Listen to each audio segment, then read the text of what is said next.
হে বন্ধুরা, welcome to my channel Tanay football update. অনেকদিন পর আবারও তোমাদের জন্য একটি নতুন আপডেট নিয়ে চলে আসলাম। বন্ধুরা, আগামী 14ই ফেব্রুয়ারি ভ্যালেন্টাইন্সের দিন কিন্তু শুরু হতে চলেছে 2025-26 মৌসুমের আইএসএল। বন্ধুরা, প্রথম ম্যাচেই কিন্তু মাঠে নামতে চলেছে মোহনবাগান এবং কেরালা ব্লাস্টার্স। এই খেলাটি অনুষ্ঠিত হবে যুব ভারতী ক্রীড়াঙ্গনে।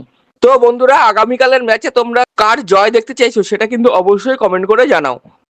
বন্ধুরা, পরবর্তী আপডেটটি হলো, গতকাল কিন্তু এএফএফ এর তরফ থেকে অফিসিয়ালভাবে জানিয়ে দেওয়া হয়েছে যে এই 2025-26 মরশুম থেকে আই লিগের নাম বদলে রাখা হলো ইন্ডিয়ান ফুটবল লিগ। হ্যাঁ বন্ধুরা, ঠিকই শুনছো, অনেকদিন ধরেই আই লিগের ক্লাবগুলো চাইছিল যে আই লিগের নাম তুলে এই আইএফএল রাখা হোক। সেটাতেই কিন্তু অফিসিয়াল সিলমোহর দিল অল ইন্ডিয়া ফুটবল ফেডারেশন। তো বন্ধুরা, এই নিউজটা নিয়ে তোমাদের যদি কোনো মত থেকে থাকে সেটা কিন্তু অবশ্যই কমেন্ট বক্সে জানাও।